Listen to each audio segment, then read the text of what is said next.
Oke guys, balik lagi di channel gue ya guys ya. Jadi udah lama banget nih gue gak upload konten di YouTube ya guys ya. Jadi mohon maaf banget nih kalau misalkan gue ngomongnya agak sedikit lagi gitu lah ya guys ya. Oke, jadi di video kali ini gue gak bakal bikin konten game ataupun prank ya guys ya. Jadi di video kali ini gue bakalan upload konten cerita horor gitu ya guys ya. Kebetulan teman gue nih ada sedikit cerita pengalaman horornya gitu ya guys ya. Jadi dia tuh sempat ngirimin email ke gue gitu ya guys ya, suruh mengangkat cerita pengalaman horornya dia gitu ya guys ya. Jadi ya udahlah ya gue upload gitu ya guys ya. Oke, sebelumnya buat kalian yang baru mampir di channel gue, jangan lupa di subscribe ya guys ya channel gue, supaya channel ini makin berkembang ya guys ya. Terus buat kalian yang udah subscribe, makasih banyak ya. Jadi mohon maaf banget nih gue agak jarang upload gitu ya guys ya. Jadi udah beberapa bulan sih gue baru upload lagi sekarang ya guys ya. Oke, jadi gak perlu banyak ngomong, gak perlu banyak bacot, kita langsung aja ke ceritanya.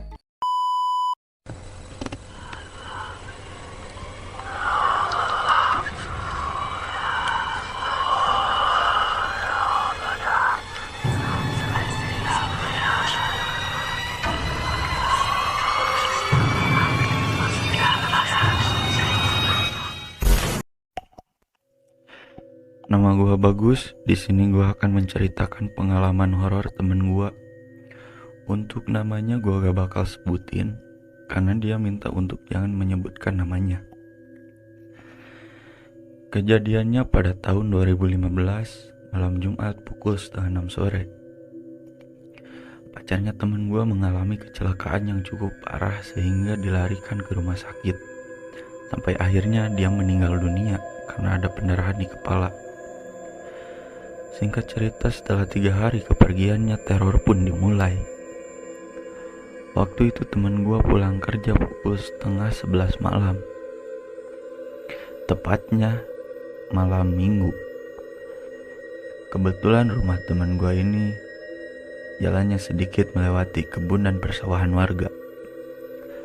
Waktu itu mulai memasuki perkebunan warga, dia melihat sosok pacarnya di samping jalan yang jelas-jelas dia sudah meninggal dunia. Sontak temen gua pun gas motor sekencang-kencangnya karena ketakutan badan pacarnya penuh dengan luka dan darah. Tak sampai di situ, setelah dia sampai di depan rumah, temen gua melihat sosok tinggi besar, matanya merah menyala, seakan-akan marah dan mau menerkam. Kemudian teman gua pun lari ketakutan. Kemudian buru-buru masuk ke dalam rumahnya dan gak berani bercerita kepada siapapun apa yang dialaminya saat itu. Lalu ketika dia udah di dalam rumah, dia mulai pergi ke kamar mandi membersihkan badannya. Singkat cerita, waktu teman gua mau tidur, ketika pukul 12:30 malam dia mengalami gangguan lagi. Ada yang memanggil namanya di dekat jendela kamarnya. Sontak teman gua pun kaget dan lalu menarik selimutnya saking ketakutannya. Yang anehnya lagi, suara itu seperti suara almarhum pacarnya itu.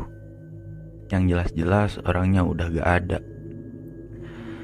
Setelah kejadian itu, dia mendengar ketukan pintu dan suara orang berjalan seperti mau menghampiri teman gua ini. Lalu teman gua mencoba untuk memberanikan diri membuka selimutnya. Ketika dia mencoba melihat, ternyata tidak ada apa-apa. Dan teror itu pun masih terus-terusan keesokan harinya sampai yang diteror orang-orang di kampungnya dia yang lagi ronda malam. Teror pun tak sampai di situ. Malam-malam berikutnya orang-orang di kampung di tempat teman gua pun kena teror. Waktu itu kejadiannya malam hari pukul 11:30 malam. ada 4 orang bapak-bapak yang sedang jaga malam di pos ronda.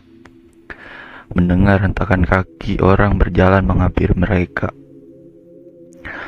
Waktu itu ada 1 orang warga yang sadar akan kedatangan almarhum teman pacar gua itu. Sontak bapak-bapak yang melihat sosok almarhum tersebut dan lalu berkata, "Jangan mengganggu kita, udah beda alam." Tak lama setelah itu, gangguan-gangguan seperti suara-suara pun mulai berdatangan dengan diiringi angin yang kencang. Lalu pada pukul jam 2 malam, bapak-bapak itu mulai berkeliling desa. Posisinya waktu itu berpencar 2 orang.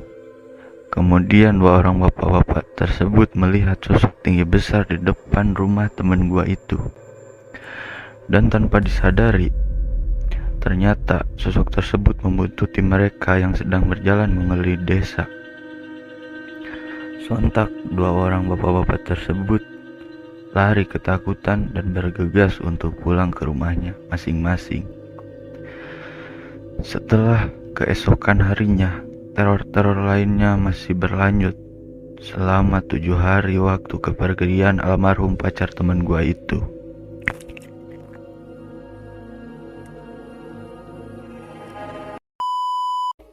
Oke guys, jadi segitu aja tuh cerita horornya. Gimana, seru gak? Misalkan kalian suka ataupun kalian mempunyai pengalaman horor, boleh DM ke Instagram gue ataupun kirim ceritanya ke email yang gue cantumin di kolom deskripsi ya guys ya. Oke, mungkin segitu aja ya guys ya. Banyak yang udah subscribe, terus yang baru mampir tekan dulu tombol subscribe-nya dan share juga ke teman-teman kalian ya guys ya. Oke, see you next video.